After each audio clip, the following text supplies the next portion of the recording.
Welcome inside Appalachia. I'm Mason Adams. This week, a hospital in western North Carolina was bought out. Residents say the quality of care has gone down. With a strained and a strapped staff, there is not really a guarantee that if you come to the emergency department here that you are going to be 100% completely safe. Also, an immersion school in North Carolina is trying to revitalize the Cherokee language with the help of a printmaking class. Let's see, that one's nice, huh? Awishana Dagila Wistane. I work in my garden. And a pair of artists follow cicada hatchings to make art from their shells. You'll hear these stories and more this week inside Appalachia.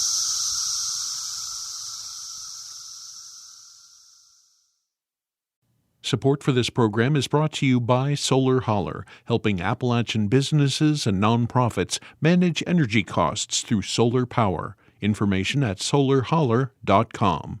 Support for this program is provided by the Thrasher Group, an architecture, engineering, and field services firm serving West Virginia clients and communities since 1983. More information at thethrashergroup.com. Welcome inside Appalachia. I'm Mason Adams. People in rural areas across the U.S. are struggling to access health care. Hospitals are closing at alarming rates. Some that stay open offer reduced services. Mission Hospital in Asheville, North Carolina, serves both the city and the surrounding counties. In recent years, it's come under scrutiny and has been investigated by the federal government. Andrew Jones has been covering Mission Hospital for the Asheville Watchdog. You've covered multiple stories for the Asheville Watchdog about troubles at Mission Hospital. So for listeners who may not be familiar, can you describe what Mission Hospital is and the role it plays in healthcare in Western North Carolina? Yeah, Mission Hospital is part of the Mission Health system, and famously right now it is also part of HCA Healthcare, which is the largest hospital owner in the United States and one of the largest hospital owners in the world. And Mission Health, the system here, which is comprised of 6 hospitals, was bought by HCA Healthcare in 2019 for $1.5 billion, and significantly it shifted from a non-profit hospital system to a for-profit hospital system. It was not a perfect non-profit hospital system before the purchase, but there have been so many frustrations with how the system has been run since the purchase that people wholeheartedly believe that a for-profit system is one that is more deleterious to our community than it is helpful. What led to that sale in 2019? There are a host of reasons, and I think when we talk about exactly why it was sold, a lot of it comes down to discussions about finances. There were flags for years that said that the nonprofit model wasn't going to be one that was going to be sustainable long-term for this community that is a growing community with an evolving set of needs in care. And the then CEO, Ron Paulus, kind of started to speak to the board and speak to the community and speak to potential buyers about the possibility of selling the system and making sure that it was stable permanently financially. And that's really kind of what led up to the sale to HCA. There's a caveat here, and that is essentially in that there are questions about whether it really was a struggling financial system, whether it was as dire as Paulus was making it out to be, and specifically making it out to be to the board of the Mission Health system, who ultimately made the decision to sell it to HCA. We do have data about how much profit the hospital has made since the sale, and we can say that it was definitely successful if you're thinking in terms of profits. The hospital was profitable by many, many more millions, at least 100 million more after the HCA purchase and after COVID-19. And so the for-profit system is definitely working, but I think the question for this community is, who is it working for at this point? Yeah, it seems like there's been a drumbeat of stories about problems at mission hospitals since that sale in 2019. Beginning with patient care. What's going on? I have covered everything from patients who have died to patients who have received poor care to patients who have not received care in a timely manner. Some of these cases have been noted not only in the press, but also in formal investigations into this hospital. For instance, we ran a story in late 2023 calling out the fact that Mission's ER system had become sloppy and that nurses were not being given the opportunity to call report as they were transporting patients from the ER up to floors. And they began to send complaints to the Department of Justice and the Health and Human Services. And we ran that story, and right after I ran that story, I got a call that said investigators from the Joint Commission, which accredit mission hospitals, were calling nurses and asking what were happening. And then a few weeks later, I got a call that said the state was at the hospital investigating. And then a few weeks later, I got another call that said that the federal government was at the hospital investigating. And long story short, that investigation that those entities found, it was just the state and CMS, they found that over 2 years from 2021 to 2023, 18 patients had been harmed as a result of violations of federal standards of care. 4 of those 18 people had died in or around the emergency department because of issues there. And if you read that report, which was some 384 pages long, it put the hospital in immediate jeopardy, which is the most severe consequence any hospital can face. It means that CMS can essentially suspend funding from them because of how poor the patient care was. And you read that report, and it really does sound like, healthcare reporters are making dire mistakes here. But what we found in further investigations after that is that a lot of it is down to lack of staff. And if there's a lack of staff, the logic goes that is essentially on administration or management, because they are responsible for not only hiring folks, but making sure that the environment in which healthcare workers are doing their duties is one that they want to stay in. And so we have found not only that there's been a flight of nurses, but there's also been a flight of doctors from this region after the HCA purchase. And that is essentially down to the fact that they are frustrated with the way that they are being treated as employees of the HCA healthcare system. To put a number on that, 660 nurses departed mission between 2022 and 2023, and more than 200 doctors after the sale departed, according to our reporting. And so it's a hospital that needs more staff, but whose administration is not doing everything that it can to make sure that staff is there, that they're well paid, and that they feel that they can lead sustainable lives in one of the most expensive counties in North Carolina and the most expensive county in Western North Carolina. So this hospital system is struggling with patient issues. It's struggling with workforce and labor issues. What does all this mean for the people who live around Metro Asheville that rely upon these medical facilities? There are around 1 million folks who use this system. And what this means for them is that they cannot feel a sense of guarantee that they will get the best health care possible when they enter this system. And for our rural friends and neighbors and our neighbors in other counties, which, Asheville is definitely important in Western North Carolina, but it is not, the most important county. We have so many friends and neighbors in adjacent counties and in counties that are far away, that are having to come to this region to get care because, and this is now talking about a national situation, hospital care in rural communities and in less densely populated communities is beginning to evaporate. And it's beginning to be concentrated in these urban areas. So people are forced to come here to Asheville in many cases. And in many cases, they're sent to a regional Mission Health facility, and then they are ported down here to Mission because it offers such a wide variety of services. And I want to be clear about that. There are so many wonderful, amazing doctors and nurses here, some of the best in the world. They are professionals at what they do. And I know so many of them. I've seen many of them work, and it's so impressive. And the care here is incredibly diverse. But the problem is that with a strained and a strapped staff, there is not really a guarantee that if you come to the emergency department here that you are going to be 100% completely safe. And that worries people, and they want other options and they seek other options, and some of them have decided to move.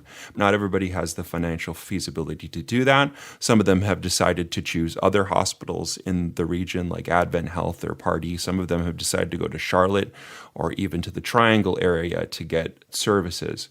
One of the stories that we published recently talked about a man who came to the emergency room with heart issues, went into a bathroom before getting an echocardiogram, started to have an intensification of those heart issues, pulled the cord in the bathroom for help. Nobody came, and essentially his heart arrested and stopped. You know, for those of us who are just laymen, essentially he died once and then was taken, and there was an attempted resuscitation, and he died again the next day, just because the emergency room was so packed that night and nobody could make it to that bell. And so when people read things like that, or if they experience things like that, what they're concerned about is, am I going to be safe in a place that is meant to be the safest place in the region? I guess as both a journalist and as a human being, I never want anybody questioning that. I want the hospital that my friends and neighbors to visit to be the safest place in the city for them. And when you have a for-profit institution that is not working on guaranteeing that, you create a sense of apprehension. And in this case, that sense of apprehension applies to 1 million people. I felt like this story was important to bring on and talk about on Inside Appalachia because it's an especially acute version of a story that's affecting hospital systems across the region and really across America. As a reporter who's covered this healthcare system up close, what's the outlook for Mission Hospital? As a journalist, I have to be optimistic, because if I began to believe that my amplification of voices couldn't make any change, then I couldn't do my work with the rigor that I tried to do it. And so I am hopeful that there will be better. I am hopeful that more staff will be hired, and I'm hopeful that they will be paid more. I'm hopeful that administration will listen to nurses and doctors as they construct efficient and healthy and progressive systems to meet the needs of Western North Carolinians, whether they are old, whether they are young, whether they are middle-aged, whether they have immediate emergent needs, or whether they have long-term care needs. If I am honest about what I have seen, the trend is that there is pushback on this hospital, and there is maybe a glimmer of what change could look like, and then there is a settling back into old ways. I have seen the Attorney General file a lawsuit against this company. I have seen a federal investigation. I have seen them denied the option to expand their facilities by the state of North Carolina. I have seen community pushback like I've never seen before in the U.S. against a single hospital system. And I still had to report a few months ago that somebody died in the bathroom. And that can be frustrating. The hopeful part about all of that is that this community will not take no for an answer, and they will continue to push back. Nurses are protesting. I will continue to investigate and to run stories that look deeply into the systemic issues here. And we'll continue to do that until North Carolinians get better health care in this region. We here at Inside Appalachia certainly appreciate investigative reporters out there doing the work in their communities.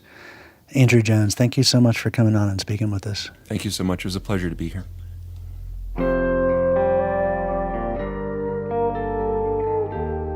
Andrew Jones is an investigative reporter with the Asheville Watchdog. We've posted a link to the Watchdog's ongoing coverage about Mission Hospital. That's at our website, wvpublic.org. Coming up, an immersion language school aims to pass on the dialect of the Eastern Band of Cherokee Indians to new generations. You're inside Appalachia. I'm Mason Adams.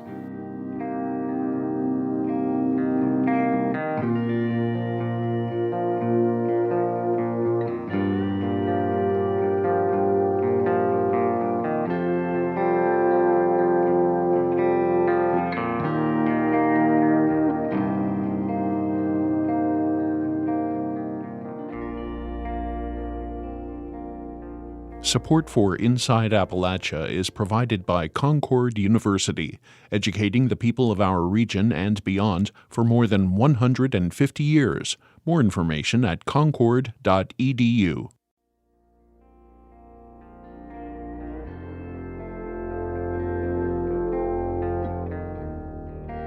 In western North Carolina, the Eastern Band of Cherokee Indians is working to preserve their language. To help revitalize their dialect, community leaders opened the new Katua Academy in 2004. It's a language immersion school for elementary students. The school partnered with a printmaking instructor at Western Carolina University to create materials to help students learn. For the Rural Remix podcast, reporter Anya Patron-Slepian has this story.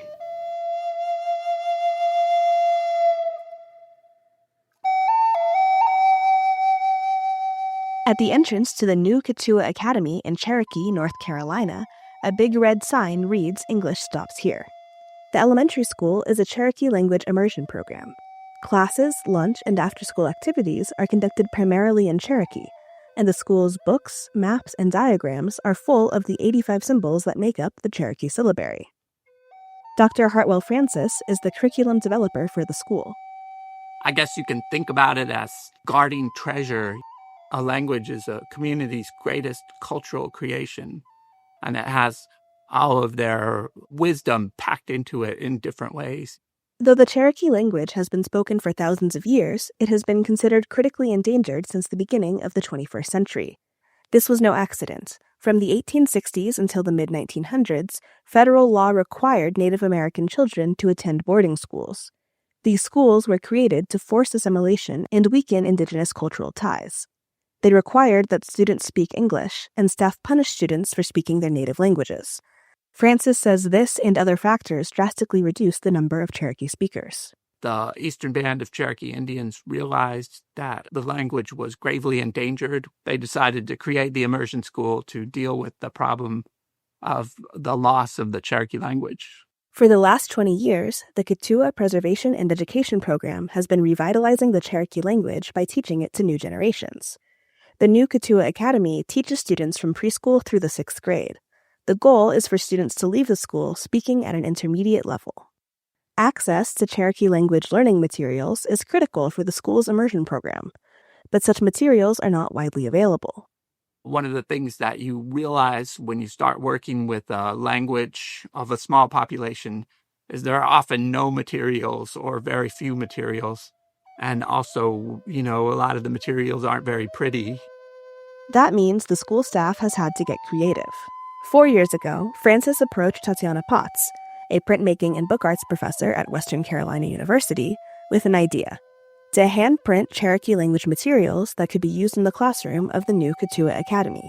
Potts, who is from Slovakia and grew up speaking multiple languages, embraced the project immediately. I come from different country, and I grew up with Czech and Slovak. We had to study Russian. I learned English, and I feel like when you study different language, it's just like the door was open to a new world, new experience. In the university's printmaking studio, Potts explains the structure for this semester's book, which is about the creatures of Cherokee legends. For you, you're going to have just one word. For some of you, it will be like 3 kind of characters. Some of you will have a... The bookmaking process is collaborative. Each semester, Francis and a group of adult Cherokee language learners decide the book topic and write the text in Cherokee syllabary. Then the college students design sketches and submit them to Francis and the Cherokee learners, who critique the sketches from a cultural and artistic perspective. Did they get the creature in the Cherokee way? Does this resonate with the Cherokee culture? Kind of critique of the art of the sketches. And then the students, they really take that to heart. They appreciate that criticism. And they come back with much better work, for their final prints.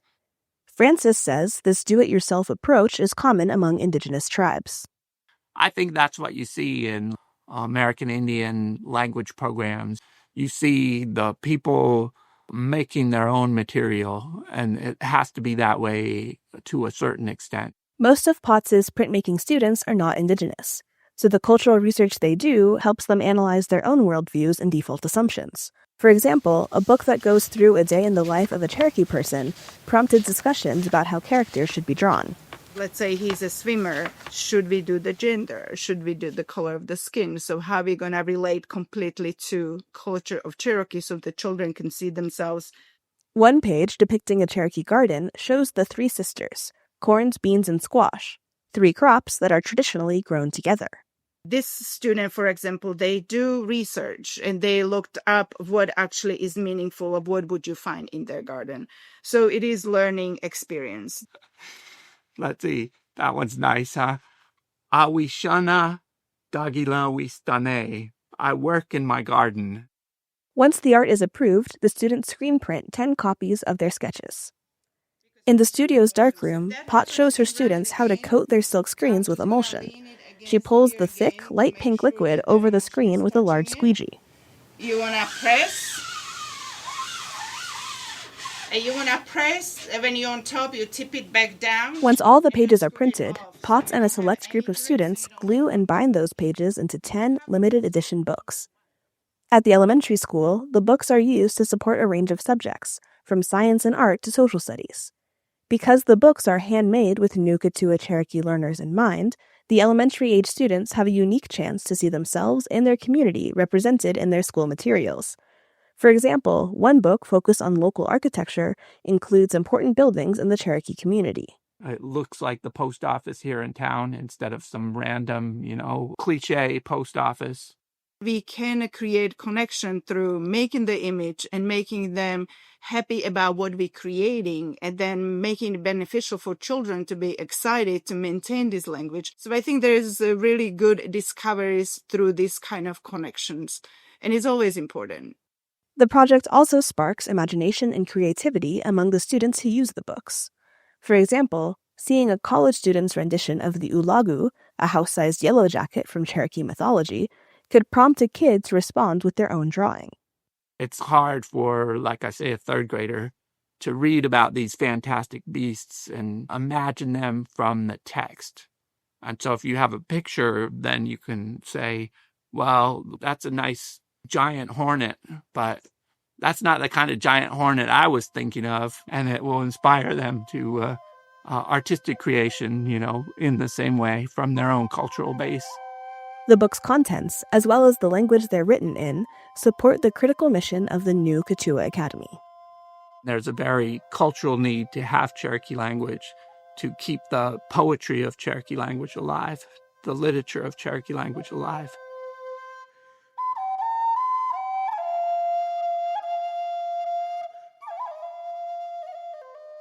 That was reporter Anya Patron-Slepian for the Rural Remix podcast from the Center for Rural Strategies.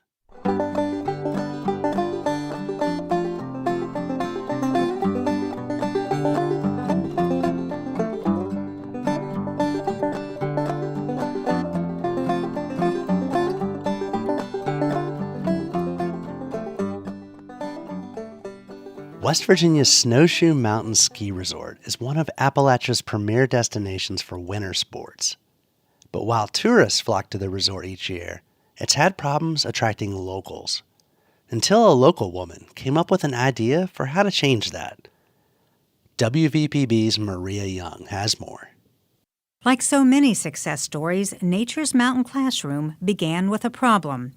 Tracy Valash was a homeschool mom in Pocahontas County. Her husband worked at Snowshoe Mountain Ski Resort. For a long time, he would say, we need more local employees. We need more more kids taking advantage, of the resources that we have here. On Sundays, the resort offered free skiing passes for the local community, but the redemption rates were really low. We weren't seeing local children wanting to work, in that industry, and they weren't skiing. They weren't, partaking in what's in their backyard. Turns out no one had taught them to ski or kayak or take part in any of the world-class outdoor adventures that attract tourists from across the country and sometimes around the world. So Tracy put together a program to teach those skills and more to Pocahontas County students. First, she spoke with folks at places like the County Extension Office where she worked and the Parks and Recreation Department for ideas on how to fit a school curriculum into the mix. When she approached the school system, now Superintendent Lynn Bostic was then in charge of the county-wide curriculum. You start thinking, that's great, but have we thought about this, like transportation? Is it tied to our curriculum? Every question that I asked, she had already considered and proposed, the answer. It was just amazing. Amelia Courts, executive director of the Nonprofit Education Alliance, hopes the partnership will help students learn and give them the skills that local employers will need. What the partnership did is they mapped out, along with the curriculum, how those learning opportunities could tie into science, how they could tie into math, and then they planned a skill set for every grade level. So when a local fly fishing operation taught the kids how to catch trout, those same kids also learned about obtuse, right, and acute angles. On nature hikes, they learned about the life cycle of plants. And at Snowshoe Mountain, they learned how to ski and so much more. They did a first aid course with the Snowshoe Patrol and one of our high schoolers that's an EMT, and they built first aid kits. They learned about foods that fuel by making a trail mix that had the different food groups in it with Parks and Rec. And then they were actually completing their forest ranger book, and they were sworn in as junior forest rangers. The Nature's Mountain Classroom program, called Adventure Pocahontas, is free to every public school student in the county. Community partners provide everything from lift tickets and kayaks to snow pants, mittens, and helmets. Valash said part of what makes the program work so well is the community partnerships she found with places like Jack Horner's Corner, which rents sports equipment. I don't want them to write me a check. I want them to deliver me kayaks, right? And so those types of things are just perfect partnerships because it's at a low cost to the business, but a huge impact to our program. Amelia Courts with the Alliance says the Pocahontas program stood out because of the number of students and the comprehensive nature of the program, which touched every student along the way in their educational careers. Educating a child today in the whole child sense is a lot different than it was, 20 years ago. Many children are living with grandparents. Many children in West Virginia come to school hungry. So this whole idea of educating the whole child, it does take a village. At the Education Alliance Annual Summit held at the Clay Center this month, keynote speaker, actress, and child advocate Jennifer Garner said West Virginia students face a lot of hurdles. We have so many kids. 1 in 4 kids in rural America is growing up in poverty. That number is higher in West Virginia, and those children at the age of 4 are 18 months behind developmentally. School community partnerships, Garner says, are a vital part of helping West Virginia's kids succeed, both in school and in life. Those same relationships can start simply by following your passion. We are truly stronger together. A braid is stronger than any 3 individual strands of hair. Find anyone who is aligned with you and start conversations about how you can work together to deepen your commitment to what it is that you care about. At the Alliance, Court said effective partnerships don't have to be expensive or complicated. In the beginning, Tracy Valash said before Nature's Mountain Classroom was ever a thing, she just had an idea. After a little brainstorming, she took it to the Board of Education. I pitched the idea and I held my breath, to be honest, because I wasn't sure that they would be receptive to such a wild idea. Now, every single student in Pocahontas County Public Schools benefits from her wild idea. For West Virginia Public Broadcasting, I'm Maria Young.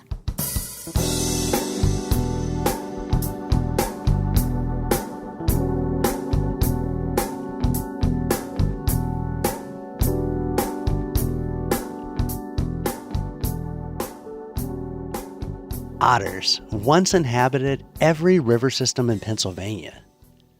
By the early 1900s, most of them were gone, driven out by development, agriculture, and industrialization. But a wildlife biologist has been working for decades to bring them back. The Allegheny Front's Julie Grant reports on an environmental success story. River otters are beloved for being cute and playful. They're usually 15 to 25 pounds, furry, long, and slender. Their webbed feet help make them excellent swimmers, which is needed to catch fish, their main source of food. But they're mostly nocturnal, so they can be hard to find in the daytime. Merlin, find otter. Otter, find otter. That's why otter researcher Tom Surface has enlisted his 2-year-old yellow lab, Merlin, to help a group scout for them along the Conemaugh River in Blairsville in Indiana County. Merlin runs off through the woods, and he gets pretty far ahead. Here he is over here. You see him? Right here. Good boy. Good job, Merlin. Come on, buddy. At the point where Tom's run joins the river, Merlin has started digging around a small pile of white-colored droppings and fish scales. He's found an otter latrine, which is kind of what it sounds like, a bathroom. The vegetation tends to be knocked down because of the activity of the otters, scratching, grooming, and peeing and defecating at the site. Surface, who's a professor of wildlife ecology at Frostburg State University in Maryland, has been charmed by otters since childhood. I've always liked otters. I was probably influenced by early Walt Disney shows that included the otter. His mission to bring otters back to Pennsylvania started in the early 1980s when he was a graduate student. Now he works with his own graduate students. Over the past 20 years, they've set up cameras along waterways in Pennsylvania and nearby states to monitor otters and other wildlife at latrine sites. We have some really interesting footage of otters with remote cameras at these spots sliding in the snow. It's a fun place to have a remote camera. Surface has seen evidence that otters have been to this spot along the Conemaugh River before and recently placed a camera here to see what else the otters are doing. They're also putting other scents down there. And it's a way of for them to communicate with other otters through scent, through smell.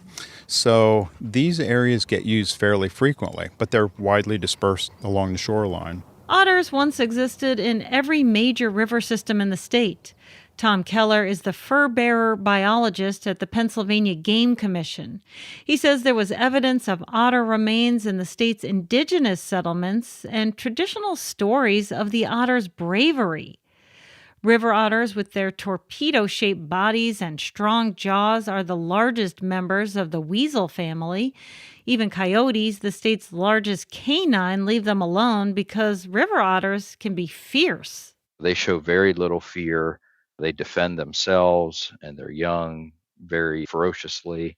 And then, of course, they also will target prey that is much larger than them. But like many states, Pennsylvania lost most of its otter population. Keller says early European trappers killed many otters for fur, and westward development from Philadelphia destroyed their habitat. So we went from a primarily forested state to an agricultural state where we're starting to develop this land into agriculture farms.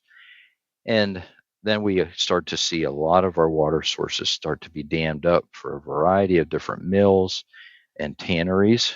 Those tanneries, which processed animal hides into leather, polluted the rivers.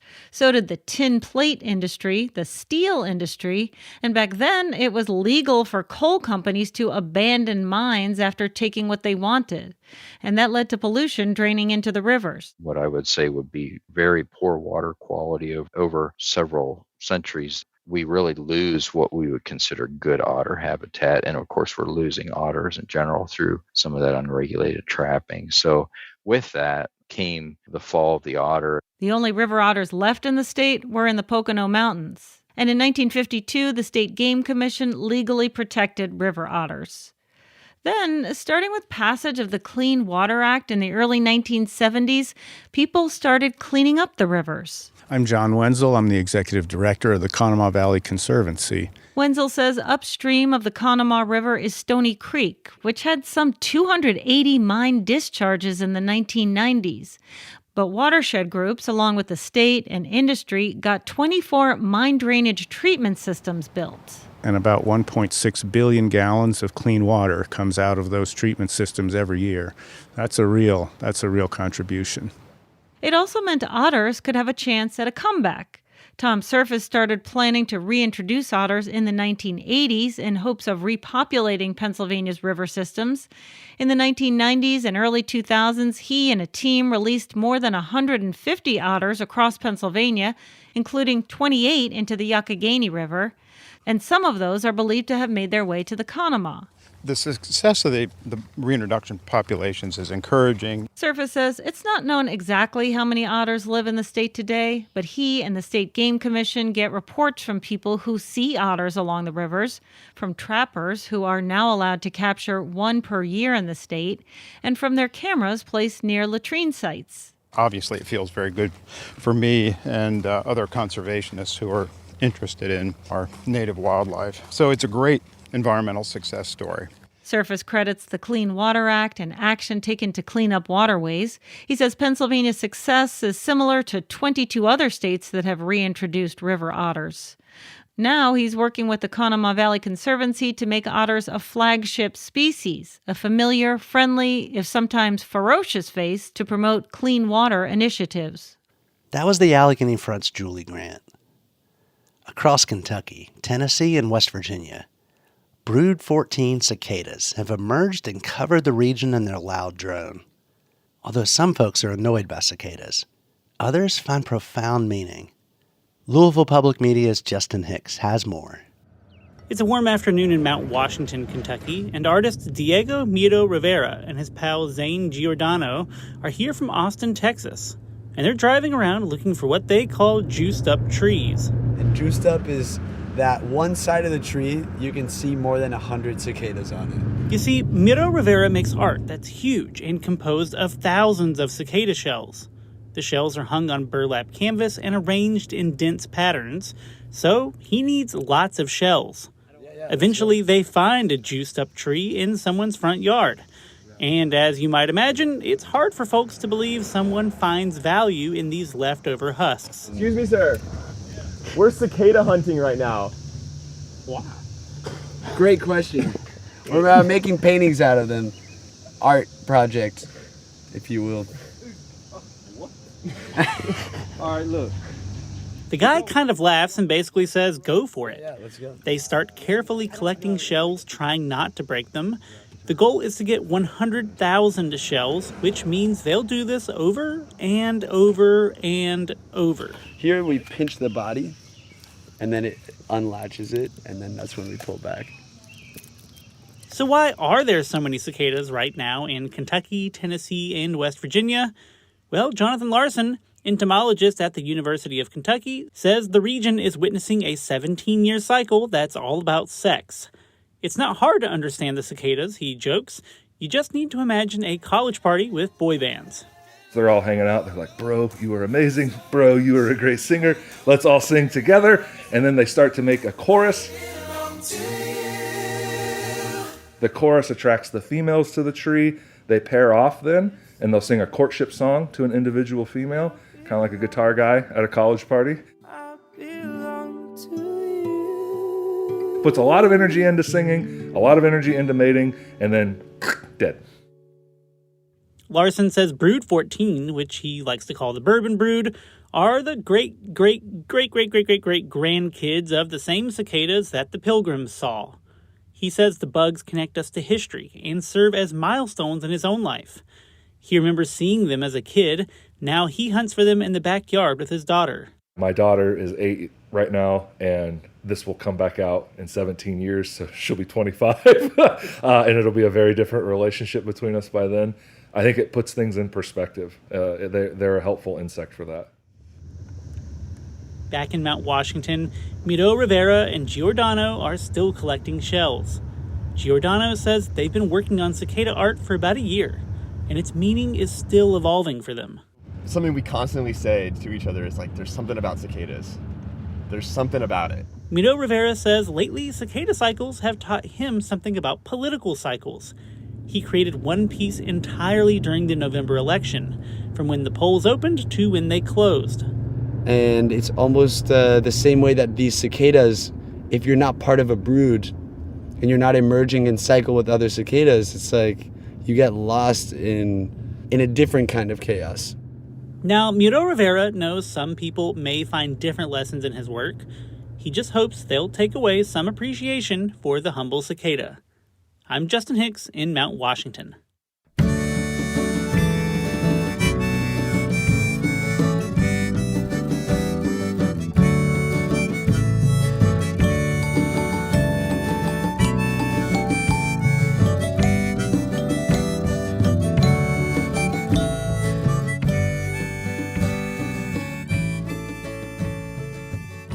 When North Carolina resident Clint Bowman couldn't find the writing group he needed, he formed the Dark City Poet Society in Black Mountain.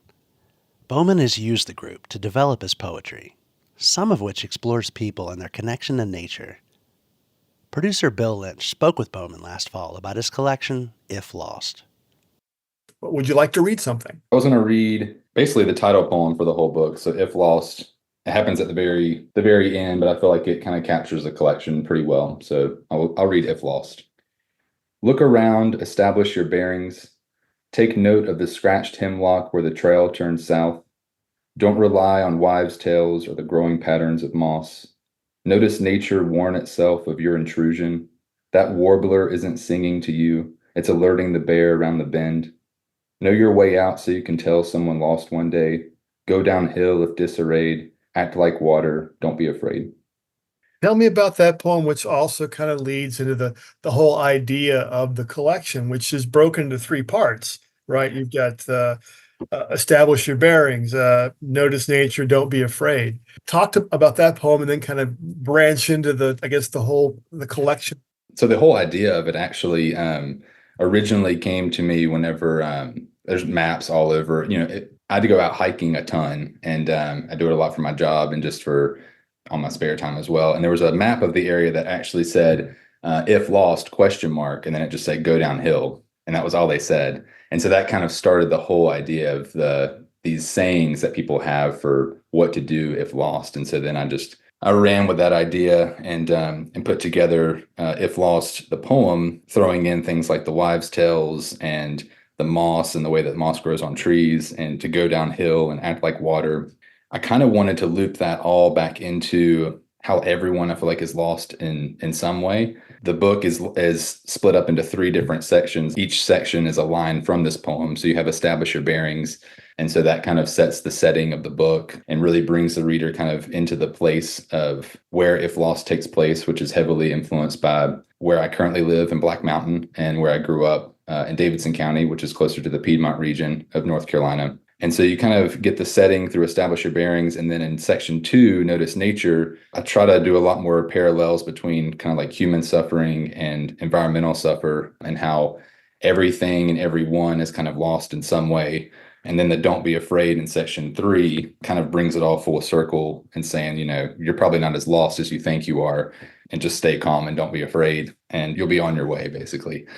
I kind of use that as the framework for the whole poem and try to keep it very simple on those 3 steps to take if you're lost, metaphorically or physically. I put it at the end just kind of as a way to kind of bring it all full circle. The characters in your poems, some of them are in very harrowing circumstances there, which made me wonder about how you were actually. Yeah, I think a lot of the characters, inspired by interactions I've had with people growing up and people that I currently know. Yeah, I think a lot of people do some incredible feats sometimes, and you kind of have to do certain things to find yourself or to find some sort of path of safety in a way. I have a poem in there I think it's titled Mountain Man, from like a grandfatherly standpoint of him knowing all the bear hunters and knowing all the illegal ginseng poachers and stuff like that. I feel like he's one of those characters that I kind of look up to in the book. And then there's a lot of different characters basically, but yeah, they've got to do a lot of different things to get through life. Talk a little about your writing life and how that connects with the rest of your life. Yeah. So I really started writing poetry in high school. One of my English teachers, I really just latched onto poetry because I'm not a really strong reader. I started really diving into poems and dissecting them for papers and projects and getting into it that way. And then went to college, took a few classes in poetry, didn't major in it, went to college for Parks and Recreation because I wanted to be outside. And so I never really lost track of it. But then out of college, that's when I started forming community poetry groups. My first job was with an arts council. I formed a community poetry group through them. And that was completely free, open to all ages. That was when I really first started connecting with real writing mentors who helped me in my writing and had a major impact on the way that I write and edited my work. And then once I moved to Black Mountain a little over 5 years ago, I really missed that community poetry group. I looked for one here that was very similar to the one that I had started, in the fact that it was free and open and had a regular schedule. And so maybe once or twice a month doing something. And I didn't find anything specifically in Black Mountain, which I found surprising because Black Mountain has a very rich poetry and artistic history. And so I partnered with the library here to create the Dark City Poet Society. That group has taken off like crazy, and it's in all the good ways. But we are a very large group, and it has had even a bigger impact on my work in writing, because we do one critique a month and one poetry reading a month. And the feedback that I get from all these incredible writers has helped me a ton. I'm definitely indebted to them in a lot of ways, and I definitely give them a lot of credit for where my writing is, because I wouldn't be here without their support, really. You know, writing is often seen as a solitary exercise. Mm-hmm. But what about community? You know, how important is community to writers?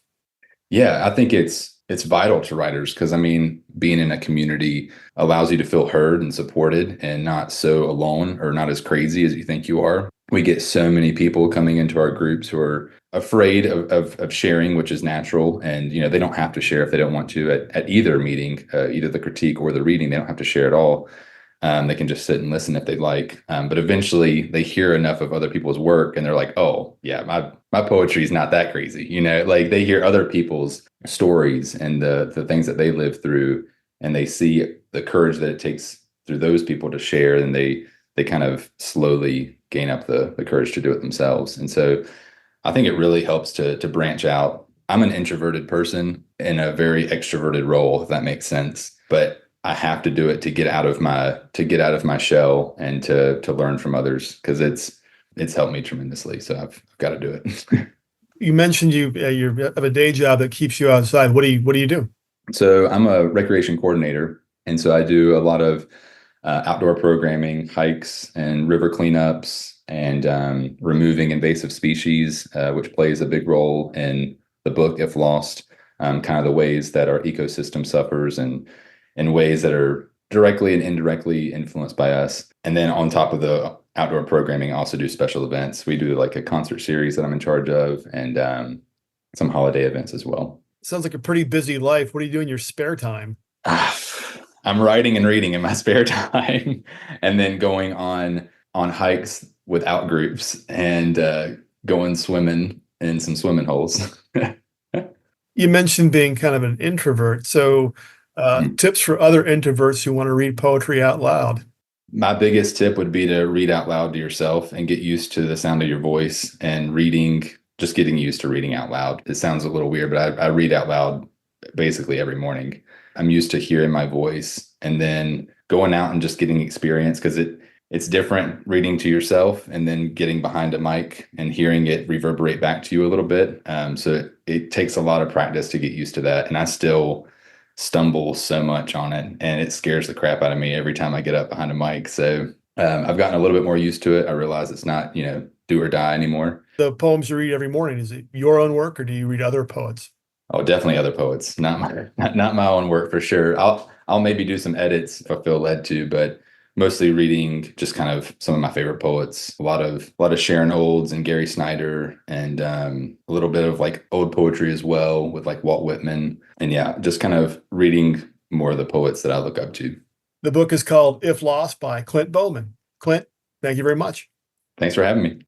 If Lost is available from Loblolly Press.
Till next time, thanks for joining us as we journey throughout Appalachia.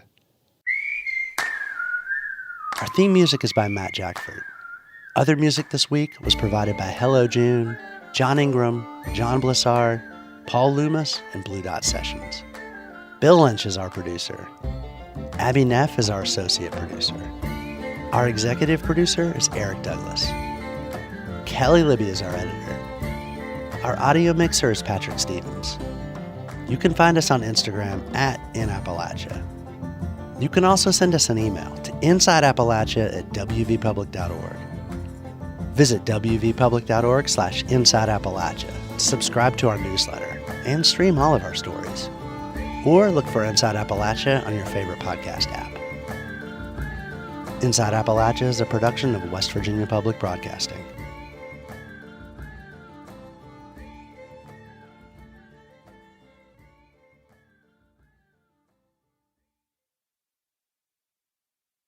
Support for Inside Appalachia is provided by Concord University, offering 31 bachelor-level degrees and 6 master-level degrees for students of any age. More information at concord.edu.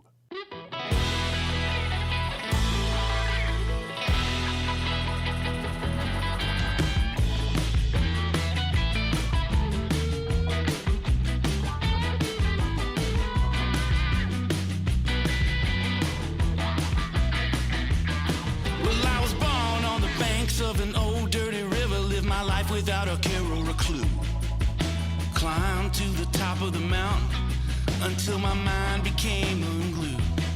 Well, I crawled through the valley of the shadow of death, through the mud and the worms in the rain, looking for a lover with a woman's touch to lift my spirits and ease my pain. Well, I was having a beer when she turned me on my ear, wreaking havoc on my fast beating heart.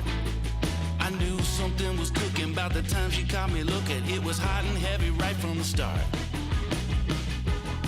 Well, there's never been a woman like my little mountain mama. Brown hair, green eyes, a little bit of drama. But I don't mind because it's worth the trauma.